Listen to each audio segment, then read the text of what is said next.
Salve, salve galera, beleza? Tô aqui mais uma informação sobre o Flamengo que jogou ontem e deixou escapar 3 pontinhos. Tava ganhando de 1-0, o lateral lá deu mole e acabou fazendo a falta e sendo expulso também. E o time do Racing acabou empatando o jogo. Aí o Flamengo saiu bem frustrado do jogo. E aqui a gente tá na ESPN aqui, vamos ver o que o jornalista, o comentarista tem a dizer sobre isso. Tem entrevista do Gabigol, Vidal, Gabigol muito bolado. Tem entrevista do Arrascaeta, tem a entrevista do Bruno Henrique. Chega de conversa e vamos direto no vídeo. Você que ainda não é inscrito no canal, se inscreva aí, dá essa moral pra gente. Curte, comenta. Valeu, rapaziada. Vamos direto pro vídeo aí. Um abraço pra vocês. Tá de campo, Capita? Era necessário, né, Edu? Você ganha é muito mais gostoso. Mas essa é saída, necessário. várias vezes você já colocou na cabeça o seguinte: eu no meio de campo vou chegar lá, tem um monte de repórter, vou falar, vou trabalhar, vou seguir. Aí sai andando, é isso? Edu, depende sobre o que você é questionado, né? Eu sempre botei a cara, assim, eu não tinha problema com relação a isso. É lógico, é muito mais legal você falar com uma vitória. Mas na hora da derrota também tem alguma explicação, né? Porque o jogador ele acha muitas vezes que ele está respondendo pro jornalista que está ali, né? E muitas vezes não é, né? Na maioria das vezes, ou 100% das vezes não é, né? Uma satisfação que você está dando pro seu torcedor, o cara que assistiu o jogo, o cara que viajou, o cara que acompanha o clube de coração. Então eu acho que nada mais justo do que você vencendo ou perdendo, você bote a sua cara e tente explicar aquilo que aconteceu, que o seu sentimento do que aconteceu dentro dos 90 minutos. 3 jogadores deram a cara aí para as entrevistas: Gabigol, Bruno Henrique e Vidal. Vamos acompanhar. Eu acho que a gente tinha que ter vencido. Claro que tem um adversário também do outro lado que fez um grande jogo, mas creio eu que poderíamos ter vencido. ¿Crees que se quedaron físicamente en el segundo tiempo, que Racing creció? Não, eu acho que a gente deixou de jogar. E quando a gente deixa de jogar, a gente dá mais chances para o adversário. A gente tinha a bola, o controle do jogo no segundo tempo, com um a mais, e não aproveitamos. Tomamos um gol na felicidade dele, o jogador expulso nosso, o jogo ficou muito igual, mas creio eu que éramos para ter vencido. Si uno analiza que sumaron un punto en Argentina, bueno, habrá que ganar en Brasil, no termina siendo positivo. O Flamengo sempre tem que vencer, ainda mais em circunstâncias como essa.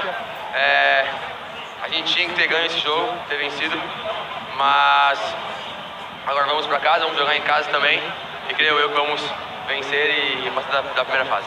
Nós temos 2 jogos em casa, a chave está embolada, a gente sabe que não tem classificado nenhum ainda, são 3 jogos, a gente tem 2 em casa, então concentrar um pouco mais para a gente vencer as partidas que a gente tem dentro de casa, para a gente classificar. Dá para dizer que é o mesmo Bruno Henrique diante da lesão, voltou 100%, aos poucos tá pegando mais jeito no campo? Olha, em questão da lesão, estou super bem, me sentindo bem, cada vez melhor. Falta ritmo ainda, né? Para mim poder, cada vez mais, poder entrar em forma física. Então, só vou retomar isso jogando, entrando cada vez mais um pouco. E assim, para mim poder retomar aquele Bruno Henrique. Então, falar um pouco da partida, né? Tudo se encaminhava para uma vitória rubro-negra, veio o empate. Sí. La gente está triste. Era un juego para llevar 3 puntos a Río tranquilo. Nada, ellos se metieron atrás y no pudimos concretar el segundo y después con un tiro libre nos hacen el empate. Así que eso nos deja muy triste. De verdad que estamos trabajando mucho, estamos tratando de sacar esto adelante. Un nuevo proceso, ha sido difícil, pero nada, tenemos muchos partidos para mejorar, para ir agarrando ritmo. Y sabemos que si mejoramos esto y hacemos lo que el entrenador quiere, nos va a ir muy bien este año. Você já está muito bem acostumado com o trabalho do Sampaoli. Para todo o elenco, como é que é? Ele faz algumas mudanças, né? Que os torcedores ficam até assustados, mas é o jeito dele. Mas como é que tá pro elenco encarar essas mudanças em campo? La gente no lo conoce. Sampaoli siempre hace troca el equipo, troca jugadores, pero trabaja muy bien. Es un entrenador de primer nivel.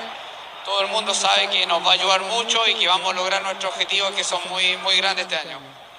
O que melhorar para daqui para frente conseguir somar mais pontos e encaminhar essa classificação para as próximas partidas? Primero es ganar. Ganar eso nos ayuda a tener más confianza, a seguir pensando positivo. Lo importante también que estamos recuperando jugadores muy importantes como Bruno, como Arrascaeta y algunos más que está volviendo, y eso nos va a ayudar mucho. Es importante que todos estemos al 100% siguiendo lo que São Paulo quiere, y de verdad que el equipo, si agarra ritmo y empieza a ganar, vamos a ser muy fuertes y vamos a ser temerosos para todo. Situação do grupo. Alô, torcedor do Flamengo, eu sei que você estava pedindo isso mentalmente, que todo mundo fica, pô, mas com esse resultado como é que ficou? Racing 7 pontos, 3 de saldo, 6 gols marcados, pró, né? 4 pontos para o Flamengo, aí 1 de saldo e 4 gols prós. Alcas 3, menos 1 de saldo e 5 gols pró. E no Blense 3, menos 3 e 2 de gols marcados, né? Então a gente vê um grupo que tá meio assim, daqui a pouco esse Racing dispara, hein? Não é? Não. Tem o Flamengo em casa, Isso, né? Então, mas 2 jogos o Flamengo em casa. ganhando os 3 jogos dele, teoricamente ele vai empatar em pontos com o Racing, e aí vai decidir o saldo de gols. É porque quando eu falei do disparo, que a gente sempre imaginou, não sei vocês, que era um grupo pro Flamengo ficar em primeiro e que ele conseguiria ser esse Racing na tabela nesse momento, né? Exatamente. Então, os outros dois adversários, o Flamengo perdeu muito, estava muito desmobilizado, era um momento muito conturbado, por isso que ele acabou perdendo pelo Alcas, né? Mas a tendência é que esse jogo fora contra o Newblense, que é o time de pior ranking que está na Libertadores, na Conmebol. Aliás, é o pior time, né? Pela história e tal. O Flamengo tem até obrigação, né? Pelo investimento e tal, você pode chegar e ganhar do Newblense fora. E aí no Maracanã, fazendo 6 pontos, na pior das hipóteses, o Flamengo vai terminar empatado em pontos com o Racing. E aí a gente viu o saldo. Hoje o Racing tem uma pequena vantagem. Só que é uma coisa matemática e lógica. O Flamengo ganhando do Racing aumenta o saldo do Flamengo e diminui o do Racing. Então há uma boa perspectiva ainda do Flamengo ficar em primeiro. E quem conhece a Libertadores sabe a importância. Porque você ficando em segundo, você tem que decidir fora contra um adversário que em tese é mais cascudo. Você pode pegar o Palmeiras logo de cara, entendeu? O Fluminense, que agora tá embalado. É melhor você ficar em primeiro, você evita já nas oitavas em tese, né? Pega um adversário muito pesado e decide em casa. Então o Flamengo, por isso que acho que a lamentação muito do Gabigol, porque se vencesse hoje, já dava um passe enorme para ficar em primeiro lugar. Mas eu não tenho dúvida que os dois favoritos são os que vão se classificar mesmo, Racing e Flamengo. Eu acho que é importante falar, Edu, que assim, esse sentimento dos jogadores e do torcedor de que o Flamengo poderia vencer o jogo hoje se deve ao fato do tempo que o Flamengo teve um jogador a mais, né? Porque assim, enquanto o Racing teve 11 jogadores em campo, foi um jogo equilibrado. Quando o Flamengo perdeu um jogador também, o jogo voltou a se tornar equilibrado. O Flamengo teve chance, assim como o Racing também. O Flamengo teve uma janela com um jogador a mais, que aí nesse momento o Flamengo poderia fazer o segundo, o terceiro gol, porque teve um controle da bola, o Flamengo sufocou, o Flamengo avançou a linha, empurrou os zagueiros do Flamengo lá na zona de meio campo. Então o Flamengo, mesmo tendo um time experiente, jogadores cascudos, não souberam utilizar esse fator de um homem a mais, nervosismo do adversário, para ampliar, né, e para conseguir fazer o seu resultado. É por isso que eu coloco um pouquinho o peso nas decisões do São Paulo, porque eu acho que esse momento de percepção de que o Racing estava enfraquecido, né, de que o mental também ali não estava, o Racing estava no seu melhor momento, o Flamengo estava pressionando, faltou mais um homem ali, ou de criação, ou de velocidade pela beirada, para abrir um pouco mais o campo, né, para você criar confrontos de mano a mano, utilizando desse fator aí positivo de ter um jogador a mais. Então, assim, o Flamengo se classifica, a gente imagina que vai se classificar dentro do grupo, seja em primeiro ou em segundo. Eu ainda acho que se classifica em primeiro porque tem 2 jogos dentro do Maracanã e aí tem o apoio do torcedor, mas era para estar nesses primeiros 3 jogos em uma situação talvez mais confortável pelos adversários que enfrentou e pelo que aconteceu dentro dos jogos também. Em instantes, a entrevista coletiva do Sampaoli e também as participações da Lili Nascimento e do Leonardo Bertozzi, que estão lá no El Cilindro, no palco do filme O Segredo dos Seus Olhos, com Darim. Filme de Oscar. Já viu esse? Já, esse filme é brilhante. Maravilhoso. Aliás, pra quem é fã, né? Todo filme do Darim é espetacular, né? O Segredo dos Seus Olhos, capeta. Sim. Vamos seguir, né? Esse nome é maravilhoso. Acho que a gente não era nem nascido. Tem uma cena famosa do filme. O filme é espetacular, ganhou o Oscar, não sei o que e tal. Mas é que um desfecho, um momento importante do filme é no cilindro. Então tá o cilindro lotado, a torcida não sei o quê. E aí o Darim lá, né? O desfecho acontece. Vamos fazer o seguinte, ó. O segredo dos seus olhos. É um momento chave, tem o filme. O filme tem um momento chave, não é o cilindro. É o cilindro. Aí teve um momento chave. Racing ajeitando bola. O Santos pede quantos? 5, 6 homens na barreira. Aí ele posicionou. Segredos dos seus olhos. Olhos nos olhos. Olhos nos olhos. Olhando, tentando olhar. Caixa. Não dá tempo. Olha o que aconteceu. Olha lá. Gol. E aí eu pedi a sua participação no nosso chat e uma galera tá dizendo, ó, o Santos não pulou, deveria ter pulado, o Ricardo Frazão também tá falando aqui, ó. Tem um aqui, o Ricardo Lemos falou, realmente o Santos poderia ter dado um passo pro lado. Eu vou procurar aqui que tem um torcedor que fala que o Santos não falhou. Que a bola foi na forquilha. A batida foi muito... Então, eu vou deixar pra vocês enquanto eu procuro o nome aqui, porque cabe a discussão. Você, Capito, olhando, se você estivesse na barreira, olhou o gol, o que acontece? Edu, assim, a batida foi quase que perfeita, né? A curva na bola, onde ela entrou, mas se tratando de um grande goleiro, e o Santos né? O torcedor do Flamengo tá pegando um pouquinho no pé, eu acho que falta dele isso também, né? Fazer uma defesa quase que impossível e um momento importante do jogo, né? Os grandes goleiros de times grandes, eles passam por esse momento, né? Uma bola quase que indefensável, você faz uma defesa que dá a vitória para o seu time, né, te leva para um campeonato. Então eu acho que demorou um pouquinho, ele percebeu o movimento da bola depois que ela passa da barreira, e aí ficou um pouquinho tarde, né? Você vê que ele ainda dá um passo, mas ele não tem a explosão necessária para fazer o movimento do salto. Então assim, eu não sou goleiro, Edu, a bola foi muito bem batida, mas eu acho que era uma bola passível de defesa sim. E você, Bubu?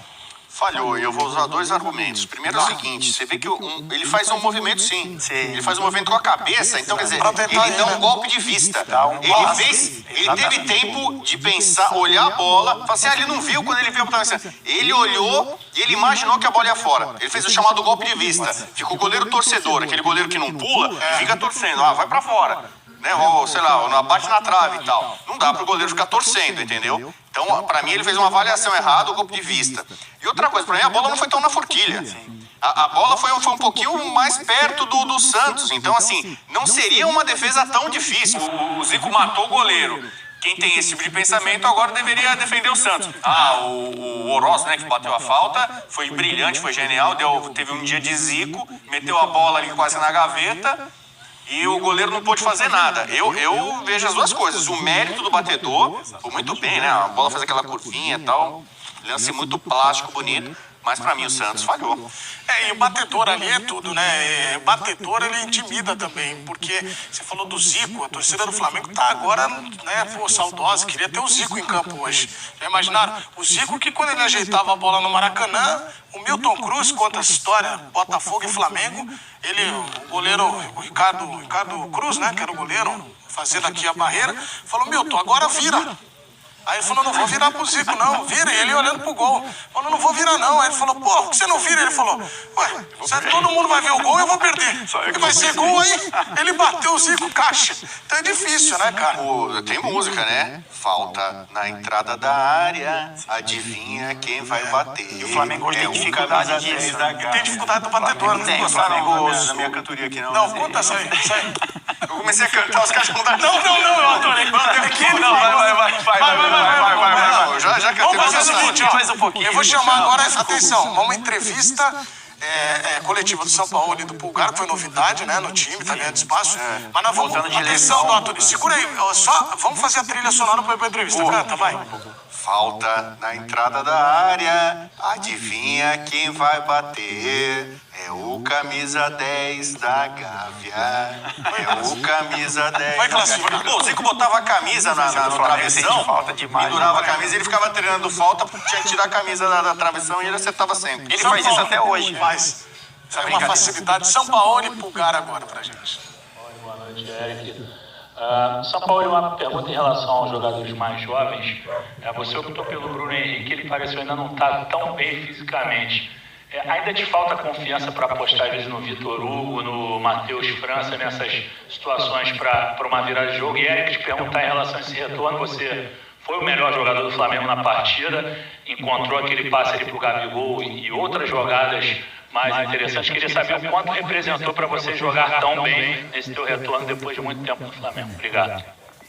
Con respecto a su pregunta, pienso que Bruno Henrique precisa jugar, precisa sumar minutos porque es un jugador para nosotros muy importante.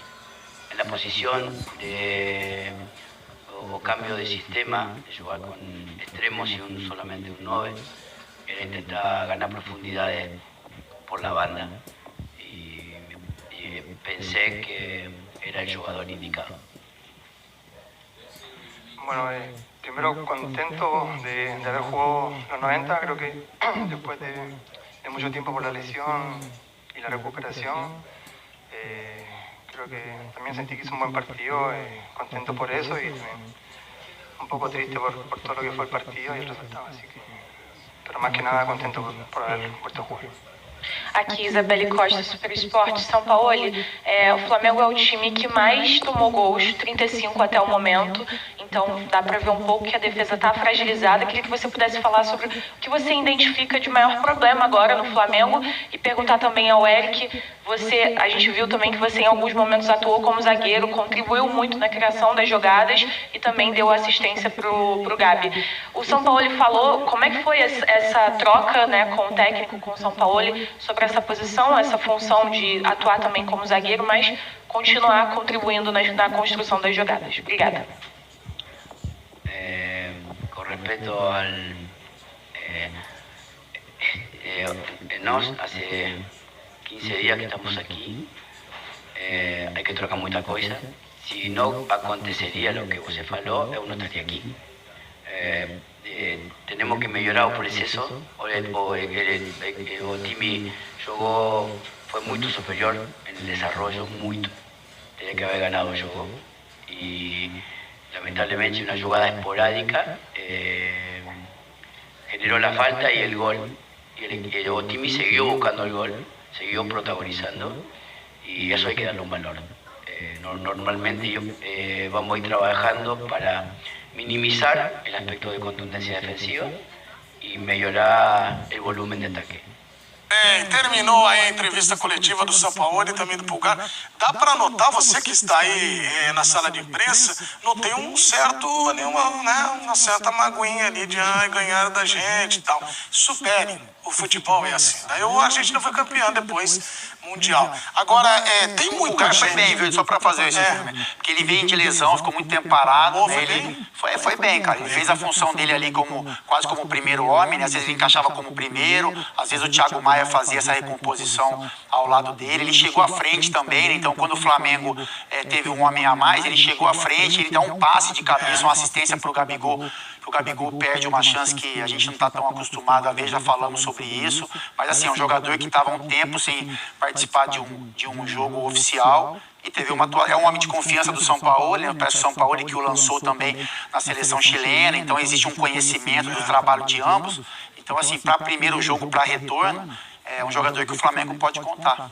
A enquete está no ar e você pode participar com a gente respondendo se o Santos falhou ou não. Está dando 71% que ele falhou. Daqui a pouco o Rodrigo Bueno vai falar de Gabigol, que hoje quebrou um recorde aí, lembrado pelo Rodrigo Bueno também. É o maior artilheiro brasileiro na história da Conmebol Libertadores. Agora tem uma dupla que está chegando lá. Essa dupla sempre goleia, vencedora, é maravilhosa. Lili Nascimento e Leonardo Bertozzi, os dois estão aqui com a gente, porque eles estão lá no El Cilim. Arrascaeta falando, vamos lá. Como foi esse retorno, depois de tantos dias fora? Sí, feliz de poder voltar, estar con los compañeros. Uno pessoalmente tinha muita vontade de voltar, de estar à disposição. Logicamente que fica muito tempo parado, agora é aproveitar esse minuto para começar a ganhar ritmo. Já, se Deus quiser, o partido que vem já está mais pronto. Boa noite, Arrascaeta. Sensação, porque o jogo estava muito favorável ao Flamengo com 11 contra 10 e de repente a expulsão, o gol que não deu nem tempo ali de assimilar a expulsão. Pro grupo, acho que para classificação é um resultado interessante, mas fica um gostinho de que dava para vencer aqui hoje? Não, com certeza, independentemente do rival, a gente tem que sair para ganhar cada jogo. Circunstâncias do primeiro tempo, com a expulsão do jogador deles, ficaram ainda mais favoráveis com o gol no finalzinho. Infelizmente, esses times têm que matar porque sabem que o time argentino é chato, então os caras, uma falta, buscaram um empate. Agora já aconteceu, a gente tem que continuar a evoluir, a gente está num trabalho novo, sabe que aqui não tem tempo para do dia para amanhã, já é muito cobrado, então a gente tem que assimilar a proposta do treinador o mais rápido possível. Sensações iniciais do Sampaoli, do trabalho com ele? Um grande treinador, trabalha muito bem e acho que vai ajudar muito a gente. Arrascaeta, ia perguntar para ele se a torcida já podia entender que ele já está 100%, né, para fazer os 90 minutos, mas pela conversa aqui, tá disponível. Bom, galera, foi isso o resumo de hoje. O Flamengo tem uma missão dificílima. Ganhando 2 jogos aí, o Flamengo passa em primeiro, mas tem que colocar a casa em ordem. O Flamengo não vem bem, mas o Arrascaeta voltando aí. Hoje já jogou o Bruno Henrique, tá pegando ritmo. E é isso. Espero que tenham gostado, galera. Não se esqueça de se inscrever no canal, dar essa moral aí pra gente, ajudar. Eu tô começando agora. Valeu, forte abraço pra vocês aí. Até a próxima.